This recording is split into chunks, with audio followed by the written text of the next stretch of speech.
Well, and I think we're almost there. It says it's being live streamed. It's being live streamed now. I It does. think YouTube is picking up now. Hey, we're here. Yes, we are now live on YouTube as well. Welcome, Mhm. Live on Purpose family on YouTube. We're inviting you behind the scenes again to join us for a behind the scenes view of a podcast interview today with Kent and Anna Thalman. And we'll be live here in just a minute. Kent and Anna, thank you for joining me here today. I've been looking forward to this conversation. Yeah, likewise. Thank you, Thanks for Dr. having Paul. us. Yeah, it's good to see you again. I'll make a little more formal introduction of you as we go podcast mode. Is there Oh, anything that you want me to say or not say in that introduction? I don't know Okay. if there's anything off limits, but I'll tell you if there is. Yeah, you can always, put the brakes on it if you need to. No further But questions, Your Honor. I think we'll be fine. Yeah. Let me go to the correct screen. I've got several screens open now, especially that we're live streaming on YouTube. Okay, I've got the one that I need. We're going to have a brief pause, and then I'll jump in with the administrative comments that David needs to make this an episode, and then we'll be off to the races. Okay. So here we go. This is Live on Purpose Radio, episode 680, Film, Family, Faith, with Anna and Kent Thalman. Hello, welcome back to Live on Purpose Radio. This is Dr. Paul, the shrink, who expands your life with another episode of Live on Purpose Radio.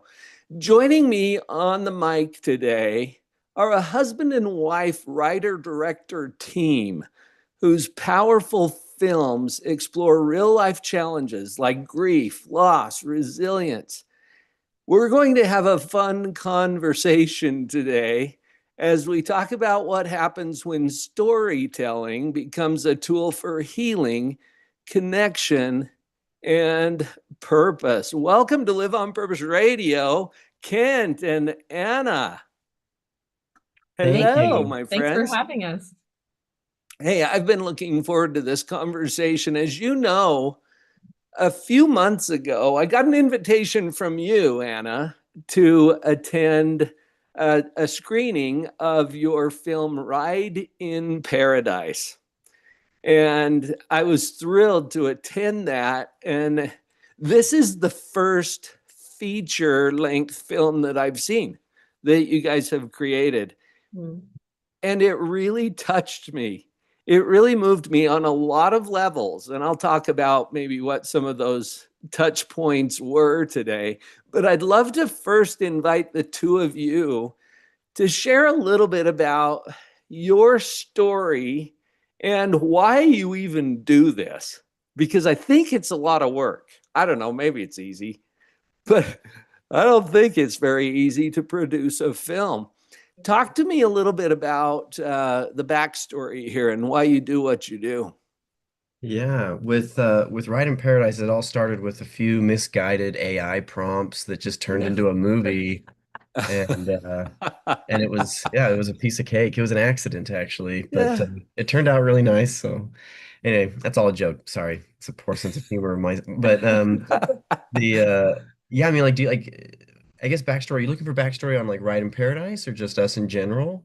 I think you in general, I know a little bit of the backstory behind Ride in Paradise, Mhm. but there's some you were making films before Ride in Paradise. Yeah. And Yeah. and there's something about that, and it's interesting to me that we've got a married couple here. You guys, I mean, there's a whole set of dynamics we could talk about working with your spouse. Yeah. um, but just a little bit of the backstory of why you do what you do. Anna? Is Sure. that you, Anna? You get to take that one. I get to take this one, I guess. I mean, I think that both of us have always been interested in the arts if we go way back. Yeah. I wanted to be a writer when I was 8 years old, and then I wanted to be like a visual artist, and then took a journalism class and I got to interview people, and I really enjoyed connecting with people in that way where I could ask them personal questions that I normally wouldn't, which is maybe some of the documentary side for me. I know that Kent also, from a very young age, was making movies with his friends and doing a book report on Spielberg and Uh-huh. Really, really, really bad movies. I mean, like this is the sure. days of high school, That's how, DV tape, bad. But you just cut and shoot and shoot and cut. And the medium, like Anna said, was this beautiful, like to me it felt like the like apex of culture, like this mix of Mm, like all like composition and light and photography and even painting and choreography and like any kind of art form magicianship, you could. like and yes. music. I love music and it's just everything and drama and storytelling and so yeah, it's like this unbelievable thing and it's almost overwhelming. But I think that was something we connected on when we met, Mhm. among many other Mhm. things. And now we have this dysfunctional thing that we're just trying to do all the things at the same time together all the time. And it's required a remarkable amount of fluidity Yes. and just being really like like when we got engaged it was well we'll homeschool like a million kids and we'll make films together and we'll I don't know, we had this completely like There was logistically like we feasible wanted to do vision. these things, but we didn't know how they all fit together. But So some of those things have had to like Right. adjust and change and so that's it's been quite interesting. I think ultimately it's just a very powerful medium. Like Kent said, it incorporates so many different art forms. It's such a group effort. A lot of art is kind of a Right. painter alone in their room, where even a music artist could kind of do a lot of it on their own.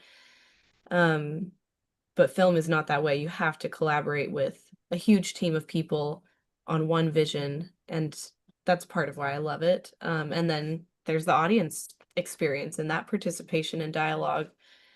So I just love that medium and its power for good or evil, but Mm, it is a powerful tool, and I think we both felt called to it, and we've figured out. I mean, I won't say we figured it out, but we're figuring it out Yeah. how to navigate it with the family. yes. Yeah. The power of storytelling Hmm.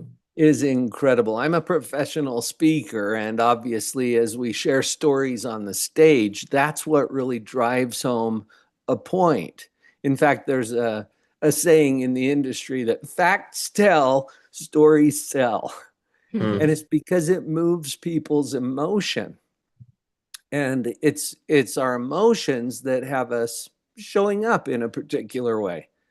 And this medium that you have chosen, I agree. It's one of the most powerful ways to convey a story. It's almost like you can take the audience and the mind of anyone in your audience and bring them along into the story Yeah. so that they're experiencing it. And in fact, there's a part of our brain that doesn't know the difference between reality and imagination, Hmm. and you can literally transport someone into a story as if they were experiencing it themselves. Yeah. And I felt It that way as I watched your ride in paradise.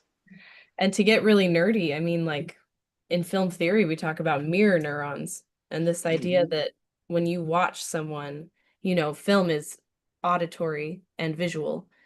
But if you watch someone eating an ice cream cone on film, that's, lighting up parts of your brain that experience Right, taste and temperature and, all these other senses as well as we watch it.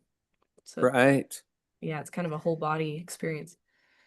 I could totally geek out on the psychology behind I'm this, but I sure. Yeah. think as you're listening to this episode, dear listener, you might be really relating with, oh, yeah, I have seen movies where I was transported into a whole other reality. And we experience that. It's really kind of a form of we talk about hypnosis, as if it's some kind of woo-woo mystical thing, but it's just exactly what we're talking about here. That your mirror neurons, your your empathy for other humans. All of that comes into play as you experience this story. Now, Hmm. I want to use that to transition a little bit because I've worked with a lot of people over the years where this theme becomes reality. And the theme is your mess becomes your message. And you're going to relate to this a little bit, and maybe we can look at this particular film that you made, Ride in Paradise, as an example of that, because you're bringing your professional skills, what you referred to, Anna, as your calling. um, all of that comes together and combines with a painful life experience that you had. And then that mess becomes your message and it has now touched so many lives. Can we talk about that for just a minute? Yeah. Let's transition into that particular project, and as much or as little as you'd like to share about your personal journey that made that project so meaningful to you. Yeah. Um, I want to start answering that question by just what you just said, your mess becomes your message.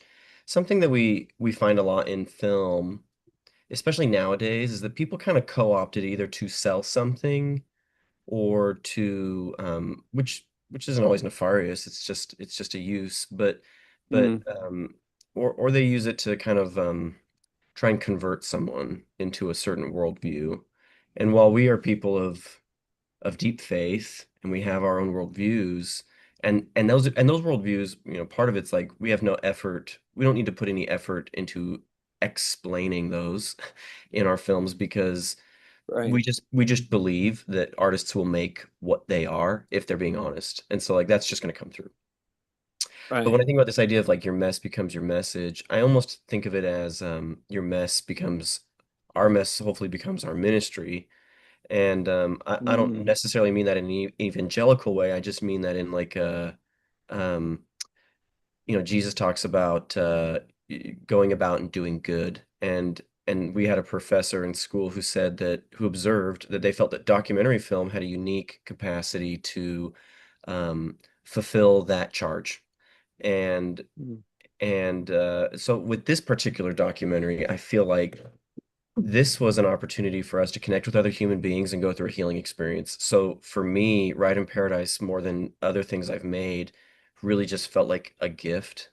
It was like the fact that it came together, the fact that this subject came into my life, and then we introduced Anna and Brad to each other, and then it was like this, well, what if this was a documentary? And Anna was very, but what's the story? And I said, I don't really know, but I feel it coming, like there's a subject. We don't have a story, but we have a subject. And then the money came and the just things kept moving forward and the momentum came, and that experience was so powerfully healing for us. And we hope that when you're sitting and watching it and feeling your way through that film, that's what happens for the audience, that just extends to people in a healing way. So Well, and it's for those who are not familiar with the story, right, which yeah. most of your audience probably isn't. Um, yes, I was hoping you'd go there, Anna, yeah, Yeah, to give it's us a, it's a a high little level introduction synopsis from of what we're Kent. Yeah. talking about. I mean, and it's funny because, you and I met shortly after this had just happened. So Dr. Paul Mm, Jenkins and I met at a business conference, and I almost missed the conference because I had just given birth to our fourth child, and he passed away a few hours later, and it was via emergency C-section. And so yes. I, wasn't supposed to be lifting things. I had to have people help me with my bags, but I'd managed to still make it to the conference. I think it was like within a week after that experience. Mm, Um, and we had just come off of making our first feature film, The Loved and Lost, which is now released and available on a lot of platforms. But at the time, we were wrapping up the shooting on that, but we hadn't edited it together yet. And we were still kind of recovering from how difficult that first film was to make.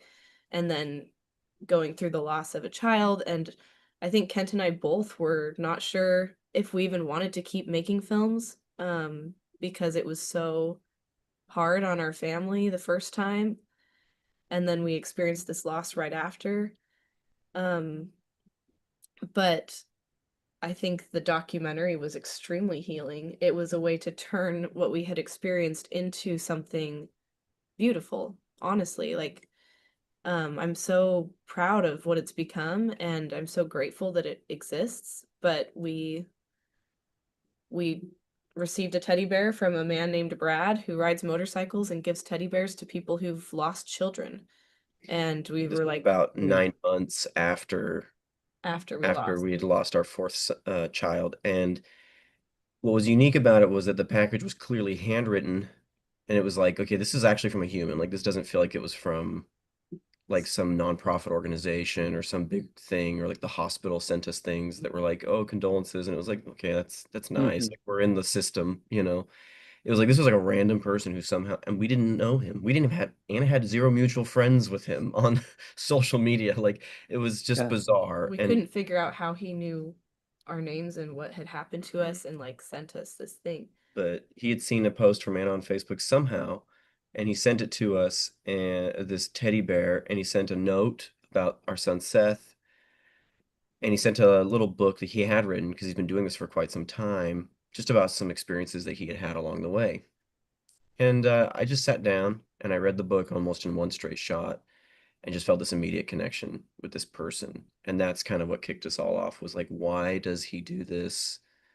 And so his story was in the book a little bit, but we just felt like there's It's there's something that something, we could dig into and well, and for really. him, it's what he does to cope with his own loss. Um, and you see that unfold in the documentary, kind of his story, how he came to do what he does and why that helps him. And I think that that's kind of the beauty of this, like, what's your teddy bear? What is your thing that you do that helps you heal and also Yes. helps other people? And we interviewed a number of subjects who've gone through horrific, tragic losses, of their own, in many ways Right. larger scale than ours, but all of them seem to gravitate towards that need to use that to do good. So that making your mess your message is, like, evident in all the characters, subjects. They're not really characters, but Mhm. subjects of the documentary, that with time they find a way to kind of give back and help others, through that experience. As you're sharing this, I'm recalling my own experiences with it, and I think part of the power, Anna, you were touching on this a little bit. This is our story with your details, Hmm. or with the details of the real people. You switch the word from character to subject. We can just say these are humans whose stories are real. And these are shared human experiences with the particular details of certain individuals. And I think that's the powerful message that I got from Ride in Paradise. I didn't know anything about Brad or what he was doing. I remembered that you had lost a child, and I remember how I felt for you. I just barely met you. Yeah. And I was like, because my human heart and empathy and the children that I've raised and now the grandchildren that are part of my life, and understanding what it feels like to have grief or sorrow, but also understanding that there is some healing element. And as we share that with each other, it becomes a more universal experience. It's like, okay, I'm not alone in this.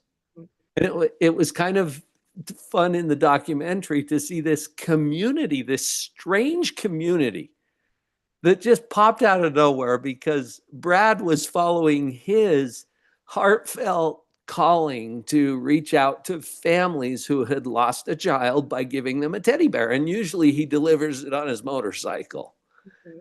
I think you got it delivered by, UPS or something, Yeah, but we were the exception.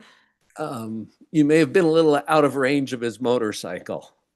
Yeah. Well, and that's funny because Brad is this person who, like all of us, experiences this constant waves of self-doubt, where it's like, this doesn't make any difference. This doesn't even matter. And like I said, like Brad isn't like doing 500,000 of these a year, like No, because he can't, because he's one person. And so that's the point of the documentary is like, we aren't trying to make this into a movement of teddy bear deliveries, because no. that doesn't make any sense.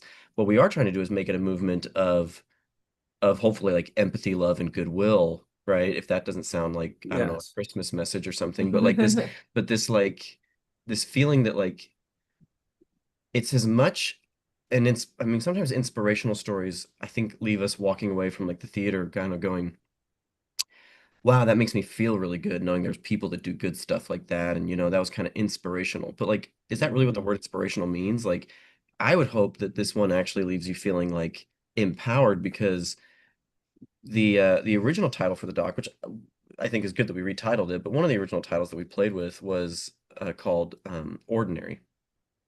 We were calling Mm, call the movie Ordinary, and that was kind of our guiding sort of stake in the story, was this idea of like, we don't want to sensationalize this at all. Like, it's not mhm. sensational. If we make it seem sensational, then people feel like Brad's a sensational person and I'm not a sensational person, so I can't do anything sensational. But Yeah. like, but Brad's actually this remarkably ordinary human being who has like a mortgage and a family and a job and a whatever, and he does this thing that almost anyone could do. On the If side, you have a if you don't have a motorcycle's license, you could do it on a bicycle or in a van or whatever. It's not that big of a deal, right? Like, and yet there's something so unique about it. It's so Brad, and it's so individual to him, and he ministers and reaches people and touches people's lives so individually, so slowly, so smallly, like, it's so ordinary. And so I really hope that that is more inspirational to me, because I look at it and go, I could fit that into my schedule. I could fit that into my bandwidth, even with a million kids and this, stressful career and everything else. Like, well, if I'm walking by someone, like, what are the things I could do? I'm not going to deliver teddy bears, but what is my teddy bear? What is that thing? and for us, Yes. the doc, because we're filmmakers. And I can So share that story with everyone for the we rest of my made the life. documentary, Yeah. and that's our way of, turning something terrible into something healing and good for others and ourselves. Yes. And your mess becomes your message. Hmm. Brad was doing the same thing. He followed some nudge inside of I think of these as nudges, right? Where we get a little whisper in our ear or in our heart that says, maybe I should do this. And then there's a second nudge that says, no, they're probably going to be bothered by it. They're too busy or whatever. Yeah. Hmm. I've been just this year, you guys, I've been trying to get better at following nudges. And he felt a nudge, even though you're outside of his motorcycle range. He's like, I got to send him a teddy bear.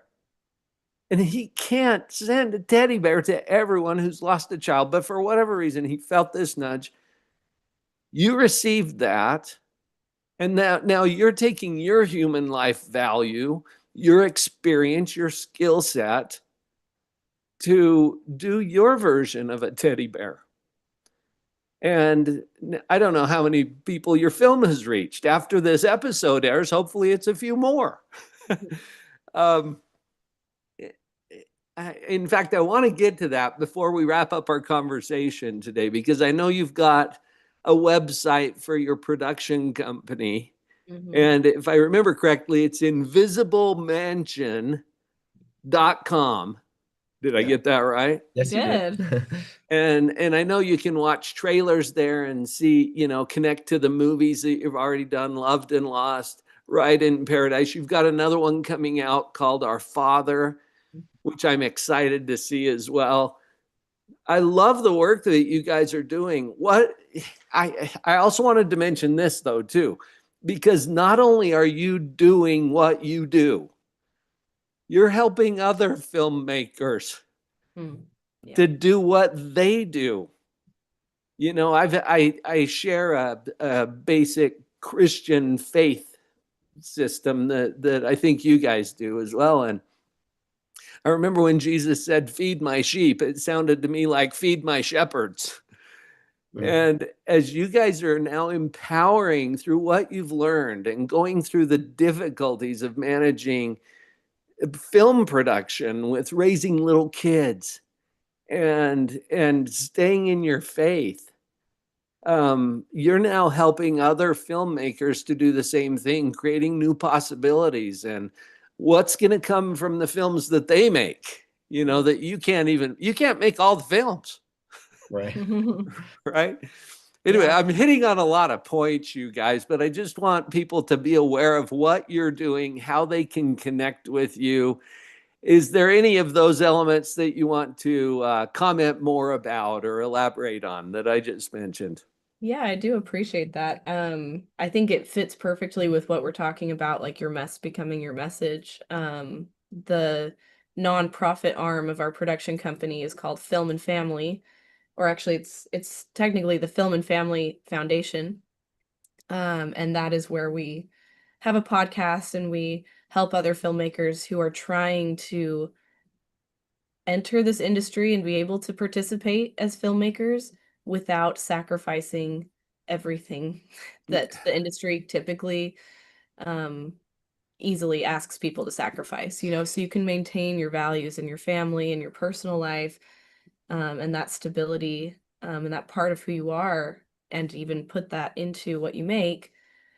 Mhm. So that came out of basically what I wish I'd had when we made our first feature film, and all the struggles we Yeah. faced trying to do that with a family and the things we didn't learn at film school. And I don't know that they're necessarily being taught anywhere else that I can find, because it's challenging, and those who figure it out kind of want to like keep that to themselves and maybe not have everybody know how you do it or how you Mm, navigate it. I'm not A- sure. And it also just changes. This is a rapidly changing That's industry, true. and so Yeah. what we're trying to do is find the right. principles upon which a career can be built, which is so difficult, especially in the arts, especially in an art form as expensive as filmmaking.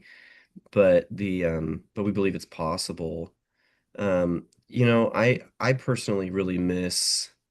Anna talks about this preservation of values, and I think that's so important. And I think that sometimes we get onto that once again, like you need to preserve your values so that you can make movies that convince other people to live your values. And I'm like, that's not really, once again, like one of our mantras is like, filmmaking is suited well for connection, but not for conversion. Like my job isn't to make anyone like change the way they think necessarily, but I hope that it helps unify us as human beings.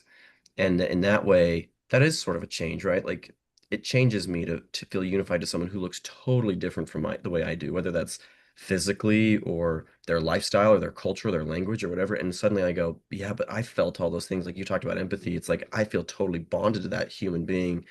And then all of a sudden, like I've broadened my heart. Um, Mm, but but how do we make those films if film itself has become our religion? Like if that's the God we worship, which I think is what's happened in our industry a lot. And then we just mhm, get movies about movies, and we get movies about fame, and we get movies about abusing money and fame and being rock stars. I mean, there's so many rock star movies now, and I'm just kind of like, but like mhm, that actually is kind of hard for me to relate to. Like I can connect with some of those movies. Some of them are well done, some of them are great, but like how many do we need? It's like and so it's tricky. I guess the point being, if we can help people understand that there's a great story about a director I do like named Jeff Nichols. He was making his first movie, and he said, he told his dad, he said, I'm going to make a movie about two feuding families.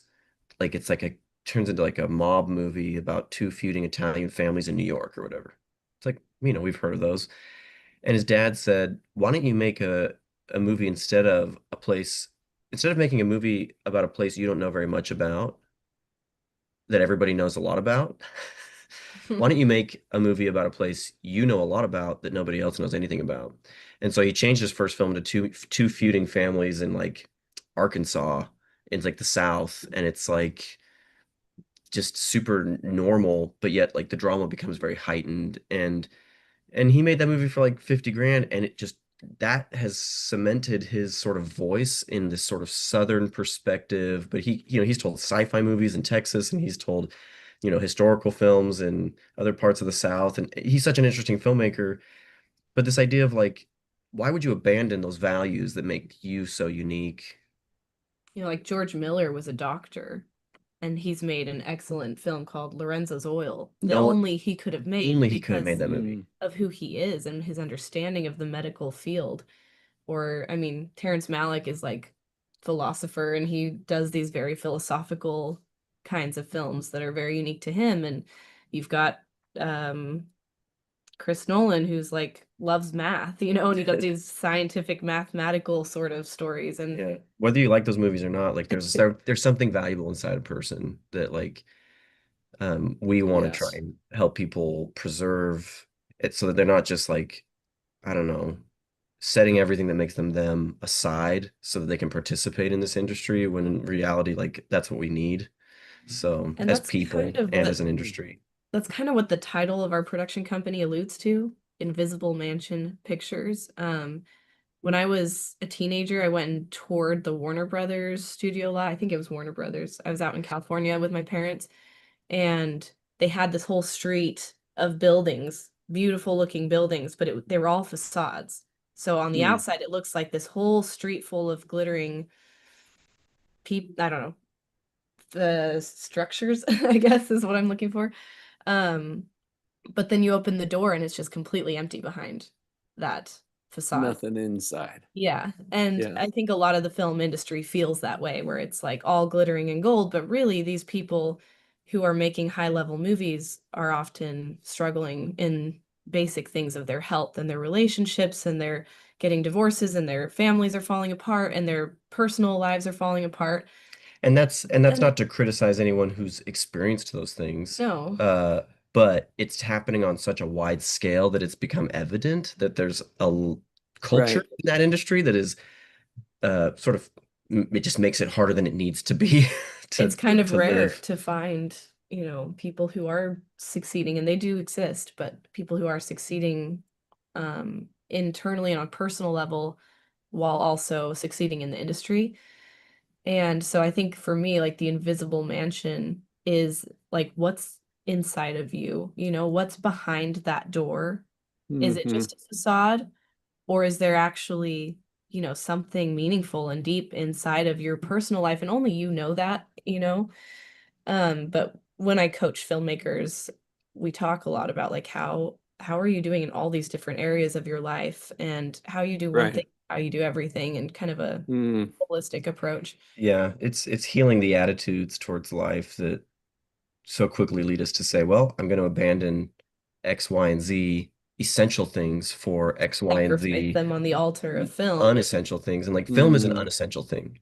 Like we have to acknowledge that as we do it. Like it can be Mm. wonderful, but like art is it's non-essential. Hmm. Uh, and so I think we can't make art about anything important unless we recognize that. We have to put it in its place. Yes. Yeah. Um, and so anyway, so there's some interesting things there. Something else Yeah. I brought up that I want to comment on. We're giving you a big long I know. answer, Dr. Paul. Um, Free to it shut in if we is need to stop us. is a phrase that one of my favorite people, who's also a filmmaker of great renown, said. Hayao Miyazaki talked about in his director statement for a movie called Kiki's Delivery Service. He talked about something they were observing in the 80s in Japan, which was this like growing workforce of young women, because there was an inequality that was growing back then, right? That women were finding more opportunities in the workplace. And he said, well, they're starting to find economic stability. There's no more like lack of opportunity. And as that started to shift, he said, but we're still seeing people, now they're still like living with parents or living hopping apartments or switching jobs like crazy. And he said, what's become evident is that um, like temporal stability does not equate to a lack of spiritual poverty.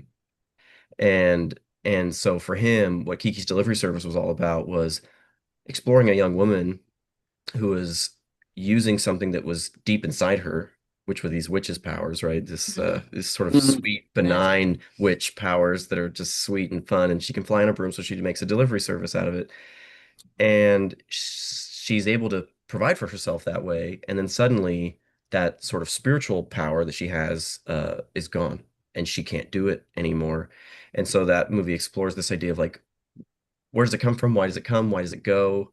And like, what does it cost? And even just that phrase, spiritual poverty, is so interesting. Yeah, and so that's kind of what Anna was mentioning, this invisible mansion pictures, this spiritual prosperity, Mental, emotional, yeah, like in, all these invisible ways maybe more that valuable are more valuable. Right. than the fame that we so often want, or maybe if not fame, Yeah. riches.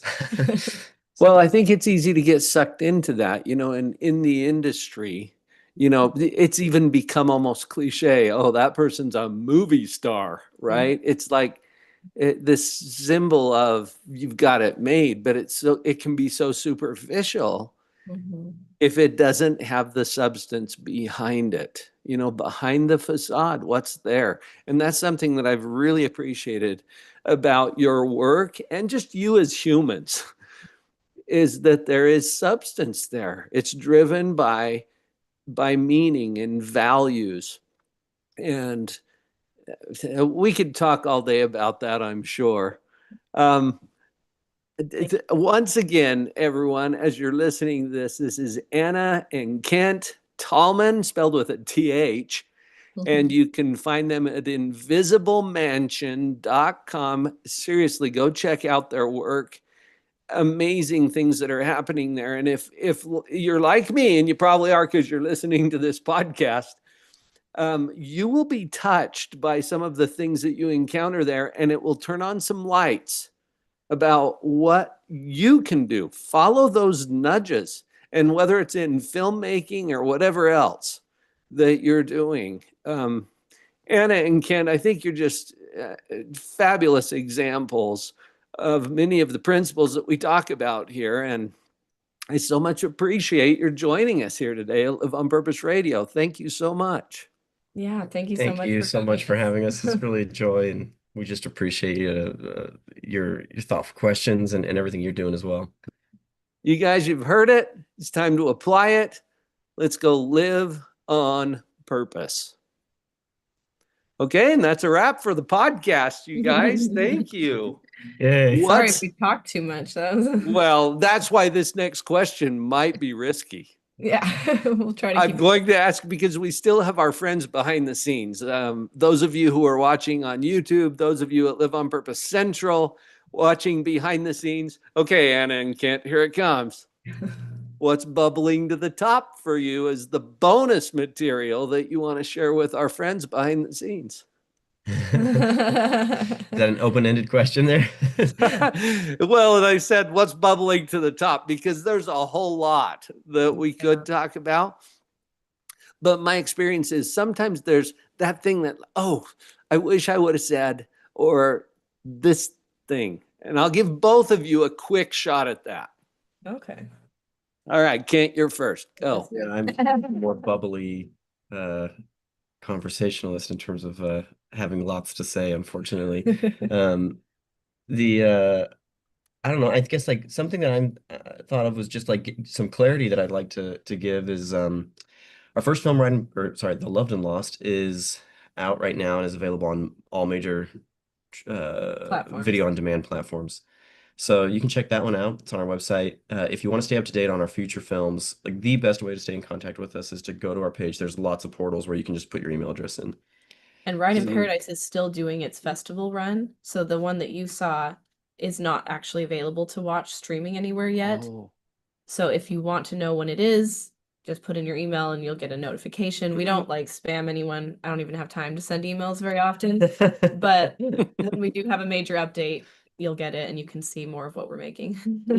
Yeah. Did you have anything else that was bubbling up to the top for you? Anna, that wasn't your No, That doesn't count. no. bonus material, right? You're just adding onto yours. He was clarifying, hence ambiguous bubbling. That's why you're such a good team. Yeah. Anna, what's bubbling to the top for you? Well, I mean, we didn't talk about our family at all. I think that so again, this is in the documentary, but after we lost our fourth son, we ended up looking into adoption, which we'd never considered before. And we adopted two kids. We're actually about to adopt another, so that'll be our sixth child. And that's something that never would have happened if we hadn't lost our fourth child, because we've had no problem getting pregnant and having children. And so there was no reason in my mind to look into that until we lost him. And the doctor said, you can't get pregnant for 18 more months at least. And we had our home all ready for a baby. And so we said, maybe we got that nudge, like maybe we look into adoption. And the wait list for adoption was 3 or 4 months. Years. 3 or 4 years. At that point, we could have, our kids would be a lot older. We could have our own again. And so we did foster care, and they told us if you want, younger kids, it's going to be really hard. You're going to have to wait a long time, because we wanted to maintain the birth order with our current family. And we had a 3-year-old. But within a week of finishing the training, we got a call, and Delilah and Evan, who are our youngest two, were placed with us, and he was a baby, and she had just turned 3. And then, now we're adopting again, which also might not have happened if we hadn't adopted before. This birth mom might not have thought of us and reached out to us. Anyway, so it's just, again, this, one of the subjects of our documentary, Kimberly, had said, if I could go back, I wouldn't change it. And she lost her son, Keith, in this terrible boating accident. She was actually the first person that Brad ever delivered a teddy bear to. And she's been a major player on this film. In fact, we don't say this in the documentary, but she didn't get a teddy bear. She got a stuffed monkey. That's true. Hers wasn't even a teddy bear. He developed his MO later. It was still in development. Yeah. But when she first said that and we were making the doc, we said, I don't know if we could say the same thing. Yeah, we wouldn't change it, if we could. I flat out told her when she said that to me that I wasn't there yet. And she said, that's okay. She says, it took me years to get there. Yeah, she was 10 years out from having experienced that. But it actually wasn't that much longer before we realized, actually, I wouldn't give that up, as difficult as it was and as hard as that is to say, because of all the good that's come. Yeah. And that is so evident when you experience the documentary. It all comes together as, wow, this is big, this is heavy, and we could get into all the conversations about how do you have conversations with your kids about difficult topics. Maybe we'll do that on another episode. But it makes the unspeakable speakable. If we can think about it, we can talk about it. And we're thinking about it all the time. Fred Rogers said, anything that's mentionable is manageable. Yes. And Mr. Rogers, man, what a hero. I love that man. Yeah. That's been a guidance for me for even just the last few weeks. I've had to think about that, this idea of like, if it feels dark and scary on the inside, I mean, he talks about that. It sounds just like a Mr. Rogers episode, doesn't it? Like if there's something dark and scary inside, like you can talk to someone that you trust and love, and that doesn't seem so scary anymore when you talk about it. And I'm like, dang, like I'm in my 30s and I still need that. Like just talk to someone. So that's kind of what our documentary is. It's like this, and some people don't like it. We've shown it to people who say it's just too sad. It's too sad. We say, wish we could make it happier. if you're trying to please everybody, you'll please nobody. I promise. Yep. Right. But then we've also had people watch it who just said that they felt that it was the most healing movie they'd ever experienced because they'd gone through something like that. They could identify this community, like couldn't respond to the film that was made for them, where they go, wow, like, even our first film, which is a fiction film, we had people say that, like, oh, I wish I'd had this film when I was a young parent and kids were so stressful.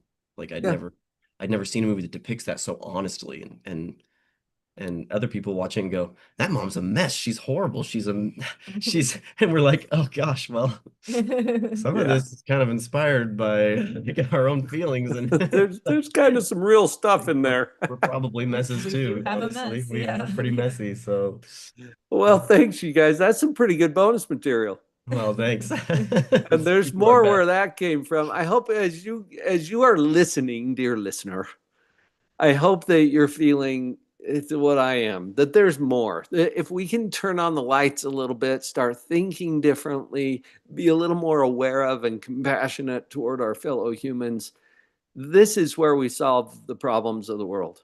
It's not in any organization or government or policy. It's in how humans show up. And Kent and Anna Thalman, you're showing up. Thank you. Thank Well, you for thank that. you. Likewise. Remember, everybody, it's invisiblemansion.com. We will put a link in the show notes. So go check them out and spread the word, because when good things are happening on the planet, I think part of living on purpose is sharing that with our fellow humans. So thanks for being here. All right. Well,